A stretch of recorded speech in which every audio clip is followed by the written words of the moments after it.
Judy Stiles. Thank you for joining us this week on Newsmakers. Well, cities throughout the region are working on development, economic, and growth, and today we're looking at Webb City. Joining me, we have the mayor, Lynn Ragsdale, as well as city administrator, Carl Francis. Thank you for being here today. Our pleasure. Thank you for having us. When you mention Webb City, people say, well, there's a lot happening there, whether it's construction or changes and so forth. So I thought we'll take some time on this show to kind of update people, not only those who live in Webb City, but regional interest in what you're doing and so forth.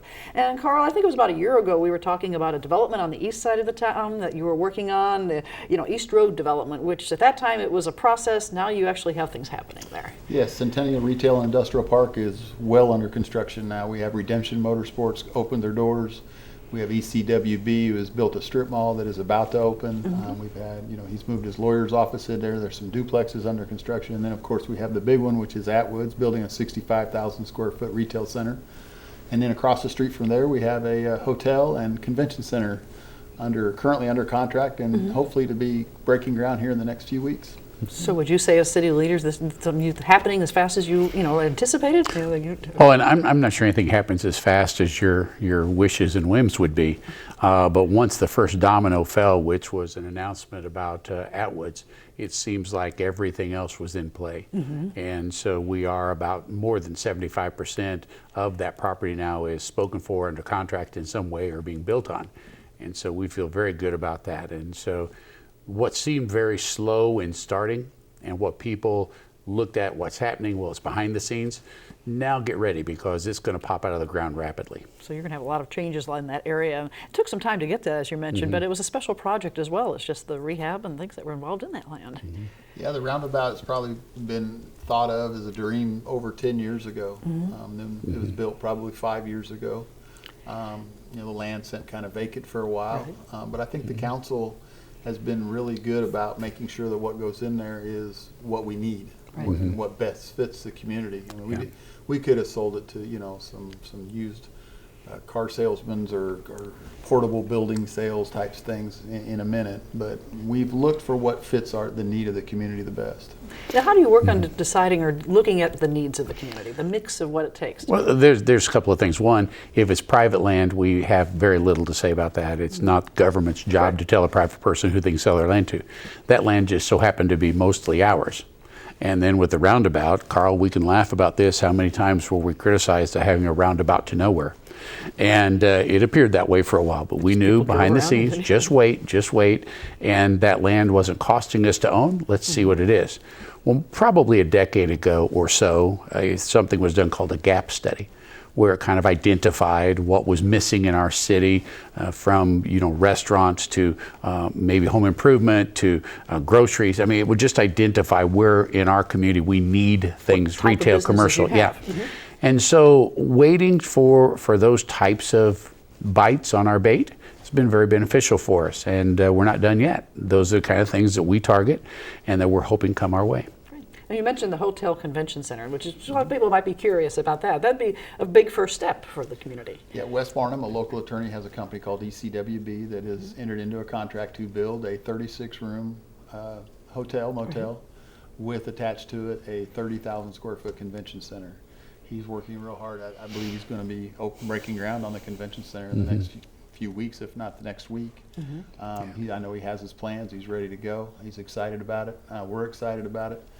We're going to help him in every way that we physically can to make sure that he's a success, because his success ultimately resorts back to our Centennial Park, and making sure that it's an economic destination is what kind of our goal is, to make it a destination spot for people to come shop. So the convention center is phase one that comes in first. We're hearing already from Wes and others that nothing's out of the ground yet, and he's being contacted for several huge events. When are you open? We're ready to book it.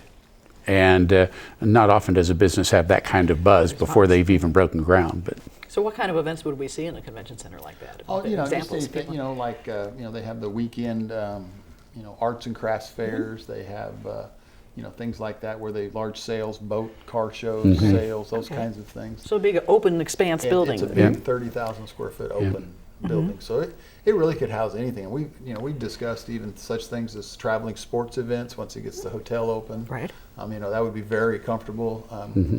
Being a coach myself in years past and taking teams around the country, I know what it would be like to have a venue and a motel Place to attached stay. to each other. That would be great.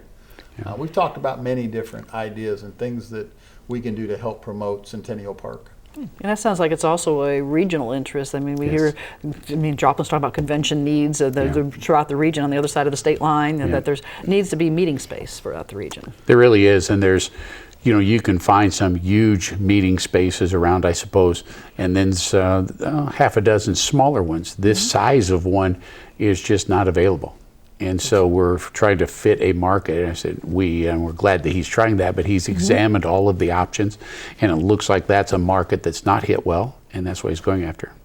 We mentioned Atwood's construction. What's the timetable for anticipating having that new store Plan on going? being open before the Christmas shopping season. Okay, so that'll be. It's an aggressive timeline. They're Yeah. moving very rapidly. Yeah. So it'll be a brand new looking store. I mean, people have been used to going to the other store, Yeah. which is the old store is a refurbished store. They're going to start from scratch with their design. And if you travel the country, especially, Carl, when you think Arkansas, Oklahoma, Texas, and that area, you're seeing a new look in Atwoods. And they have done this freestanding, and they didn't own the store before, so now they've done freestanding owned facilities, a little different face, a lot more room, and some more outdoor equipment. Some of those things will be there.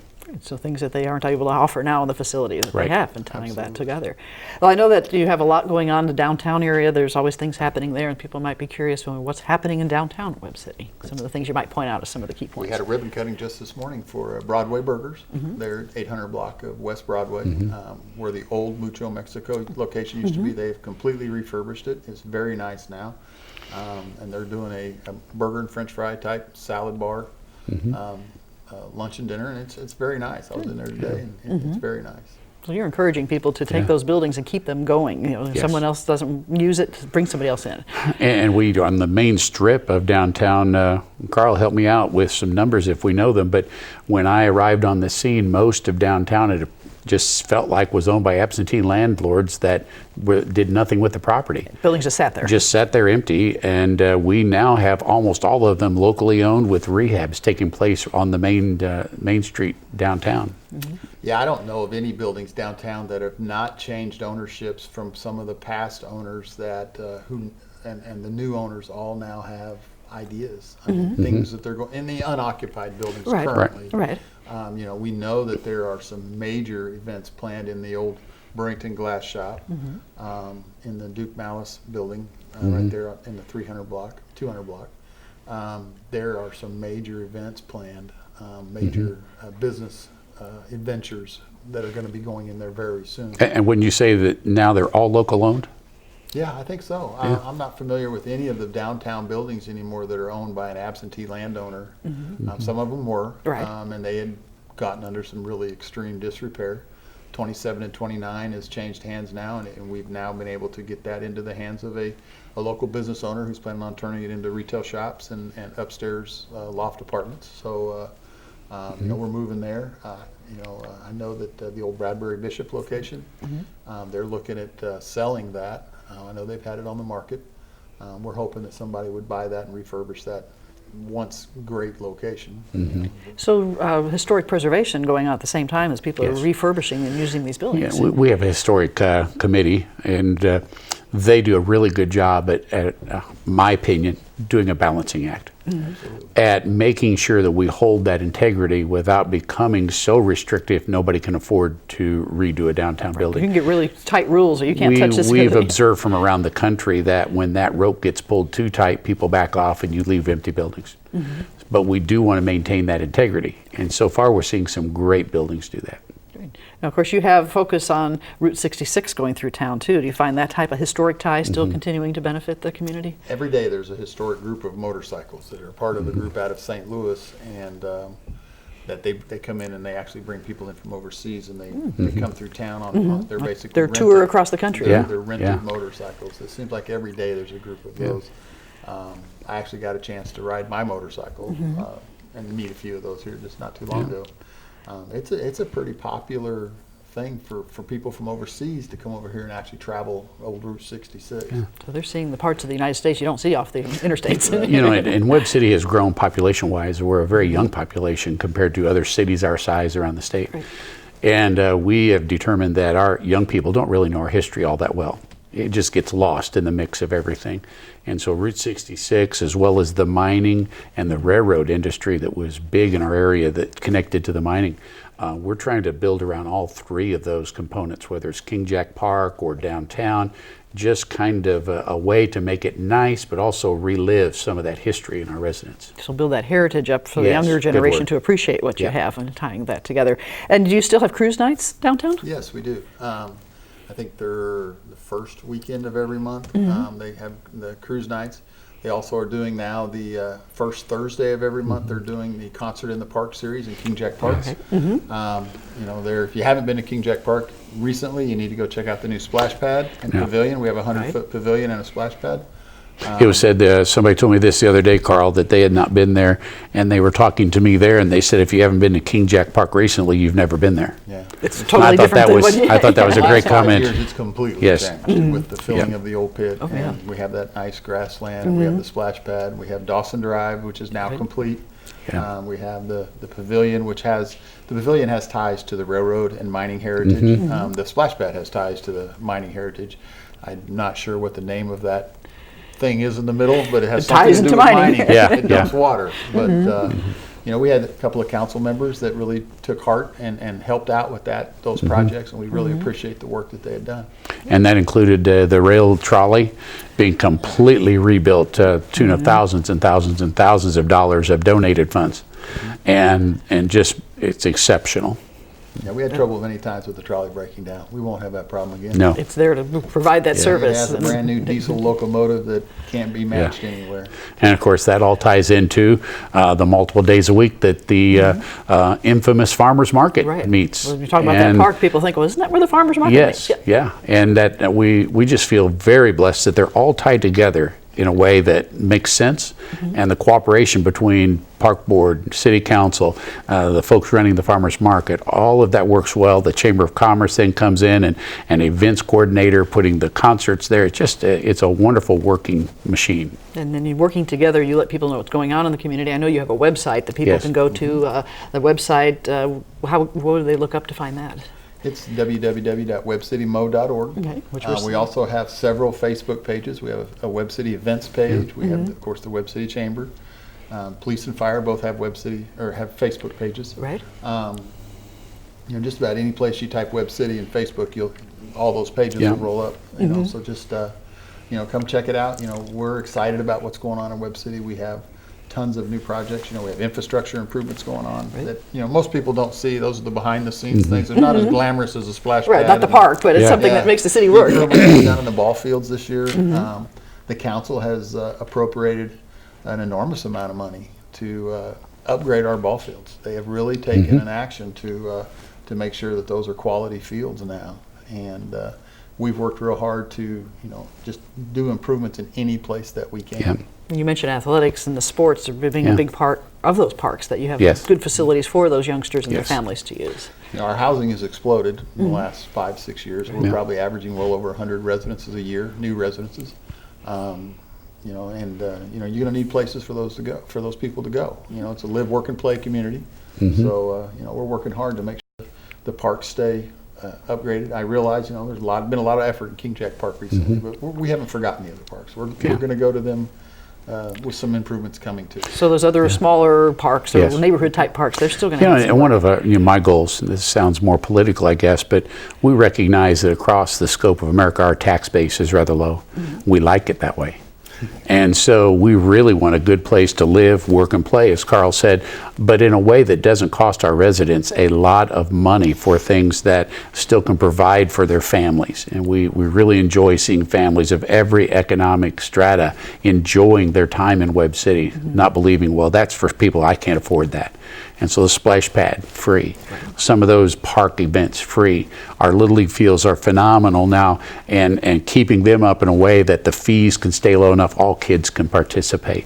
And those are the kind of goals we have, not to create some new Disneyland in Webb City, although people would like that, I guess, until they had to stand at the gate and pay the Wait fee. and pay, yeah. And so we're trying to balance that and keep the good taxes and nice place to live that they can afford, but also with the activities for families.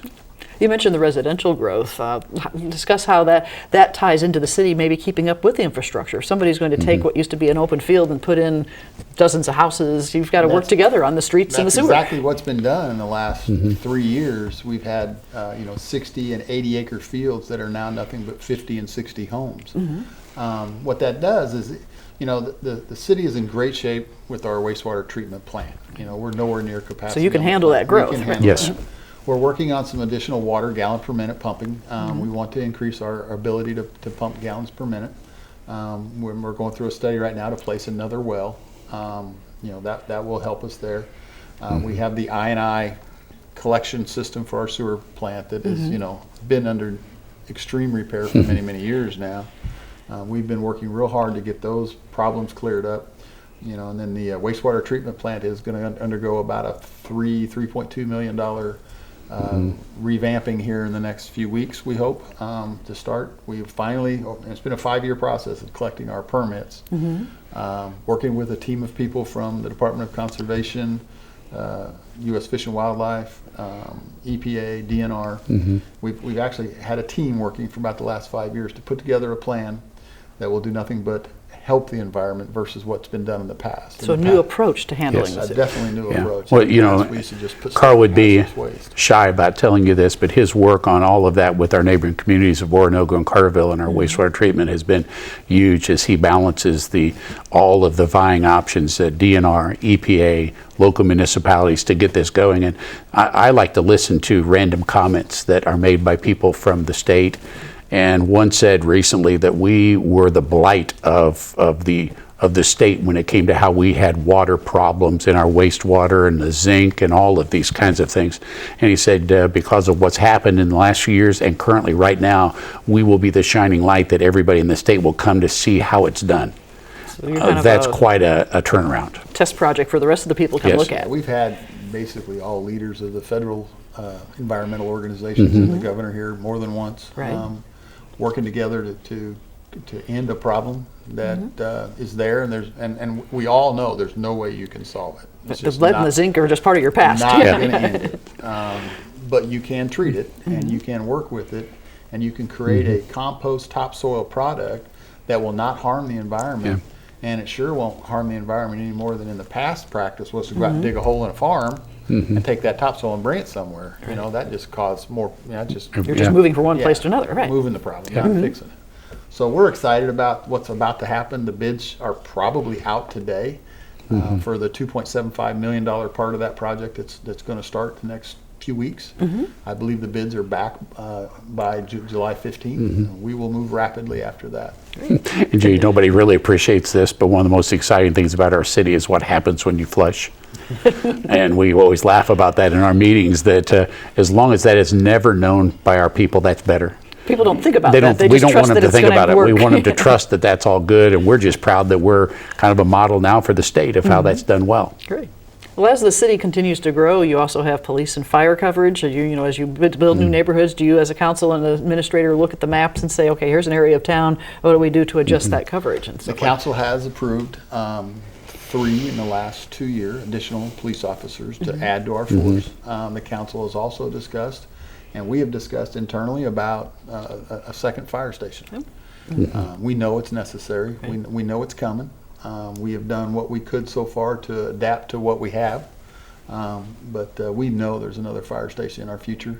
It's going to be on the north end of town somewhere, because that's where our population is at. Our residential population is exploding up on North Madison, Right. North Main.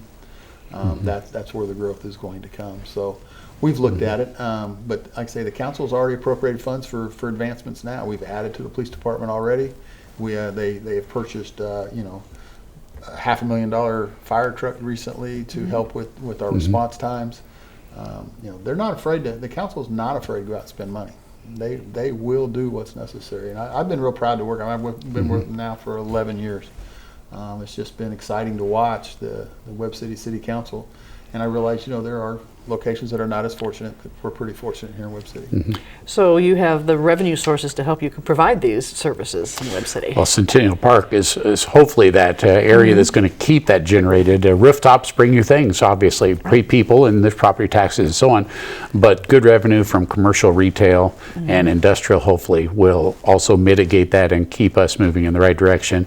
We have great management in our city from our staff, handling the funds well. Our council is not blind to incoming revenues. When they talk about spending money, they keep a good, when you say a good handle on both sides of that, Carl. And with that, they're not afraid. If it has something to do with quality of life, a better place to live, work, and play for our people, they entertain it and will do almost anything necessary to improve that. So when you look at the region, we hear a lot about economic growth, development. When someone's talking to a prospective business and they just want to look at the Joplin area region, the Webb City area region, are you part of those discussions, whether it's the Joplin Chamber, the Webb City Chamber, somebody saying, here's person XYZ just interested in Southwest Missouri? Yeah, we've been part of the Joplin Regional Partnership for many, many years. We recently have kind of backed away a little bit from that just because we feel like our Centennial Park is different than Joplin. We feel like it offers opportunities that you may not see in Joplin. So we're kind of going out and marketing some of that ourselves. We have an economic development person in the city, and she and I both go out, and we have worked real hard with many area retailers. We have developers from Kansas City that are looking at us right now that we've been in negotiations with. So we're working hard. You know, we try to separate ourselves just a little bit, you know, from the Joplin urban metropolitan, just because we don't want to let people think that we're Joplin. We're not Joplin. You have your own unique identity. You know, we strive real hard when a business or a developer comes to town to make it very comfortable for them. You know, a lot of times they come in with these horror stories about permits and, you know, zoning and those kinds of things. And yes, we've had our zoning issues and we've had our battles. But we try to do our very, very best to put all that stuff on the table up front, let them know this is where your issues are going to be, and let's see if we can work past those. And we work with them. I think better than any community. You know, I've worked for other communities, and I think we work with the people that walk into town a lot better than most communities. I think it's a pretty simple philosophy for me. Webb City first, Southwest Missouri next, Missouri next. And that's kind of how we approach things. And if we can't accommodate someone that wants to be in our area, we gladly say, well, let's send you to Joplin or some other places. Yeah, and we'll see what we can do in Webb City first, and I believe that's appropriate for us. Yeah. And we've done our market studies to try and figure out where our leakage is at. You know, what are you not buying in Webb City? If we could provide a certain type of store, what are you not buying in Webb City that we could get you to buy in Webb City? Stay here and come to town Stay that local. way. Yeah. Stay local and tie in that area. So the opportunities, obviously challenges. Do you hear a lot from the constituents, the voters, the people in the community? They pick up the phone and give you a call and say, Mayor, I think this is what we need to do. You know, the ones that sound angry, I let them go to Carl. No, seriously, I'm just really amazed at this. Everyone says to me, well, how do you put up with being the mayor? I mean, they know where to find me in a small town. It's pretty easy to know. And I have to tell you, the number of complaints I've gotten over these years has been so small I don't remember them. And that's not what I expected. We recently got a note from a couple that was so excited that we had repaved their road. And it was a paved road, it was in a subdivision. We'd resurfaced it, and they immediately wrote a thank you note to the city for the fine work. Those are the kinds of things I like to get. But if somebody has an honest complaint, we listen. Our phones are open, our doors are open. We want to listen because even if an attitude is wrong, very often the complaint might have some foundation. And we learn from that. And we're amazed at how many times when we work with a person, get their emotion calmed down, they're very thankful then when we together fix a problem. So it's kind of that teamwork with the people as well. Yeah, I call it blunt honesty. You just have to be blunt sometimes. Yeah. Tell them, yes, I can help you. No, I can't. And there's nothing I can do about that. You know, when I was a police chief, I always had the saying, you know, if they call, we go. And that's now on the walls in the police department, which I kind of like. But it's the same way in all of government. If they call, we go. We find out what the problem is. Yeah. They want to see somebody face to face. We go out there. Matter of fact, I've got a 3 o'clock appointment today at a residence that I'm going to go look at some issues. But it's just face to face. We're still small enough. We're Yeah. not so big that we can just push them off on the To telephone. another department or Yeah, someone gee, else. we had a real simple, short case study in that, where a resident called, the neighbor next door had a garage that was just dilapidated, and they said, can't the city do something about that? Well, it wasn't dilapidated to the point that we could It was a condemn hazard, it. right? Mhm. But what I did, went and visited with the person, found out their resources were very slim, and I hooked them up with a volunteer agency that fixes people's things. I put that together, walked away. We didn't get a bit of the credit for that, nor did we want it, but the problem was resolved simply because we had a conversation, because we're a town that likes our neighbors. And she didn't lose her garage. And she didn't The lose her garage is garage. still there. She has a great garage now, and it didn't cost her because a volunteer agency came and repaired it. So we call upon a lot of other resources, people in your You bet. community willing to help each other Yep. and so forth. So future goals, obviously we have the development you've been talking about. What can people say, what can we expect in the next couple of years from Webb City, I think? Well, infrastructure-wise, I would like to see a new well, another water tower. I would like to see the sewer treatment plant construction completed. Completed.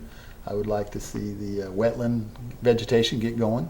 I would like to see the walking trails in the Yes. in the wetland area. The city is now the owner of about 300 acres of wetland, or not really wetland, habitat area, I Right. should say. The Yeah. Cardinal Valley Habitat is actually owned by the city of Webb City. You see the signs up, but it's actually the City of Webb City project. I'd like to see some walking trails get started in there. I'd like to see some sidewalks built. We're still going through negotiations for Main Street in Madison. We have the funds. We've just got some property acquisition and some contract issues that we're going through. We have big plans for walking trails and sidewalks in Webb City. We have a 4-phase plan. That's the old adage, if it's going to happen in 2 weeks. No, it's not. Some people that have patience and things. Yeah. We just got to get through some issues. Yeah. We actually cleared a hurdle this morning on the Main Street properties. We have a person that's going to sign today, and hopefully that'll move us one step forward. We get these property acquisitions completed. We have the funds. The MoDOT has appropriated the funds. We're ready to go. We just got to get past some. All the pieces have to fall in place before you can Now, I complete tell these you, things that people you like. don't believe what it takes to build a sidewalk, especially if you go over a railroad track. Yes, yes. And I think my vision is very simple, is that you've already touched on it, that just in the last year, 2 or 3, the local ownership of the buildings on Main Street. And I get to listen to their plans. And so everybody looks at those buildings now, they still look the same to them, abandoned and empty. But we know behind the scenes that within this length of time, you're going to start seeing a revitalization there. It's going to have a different look and different people taking care of things. Yes. Great.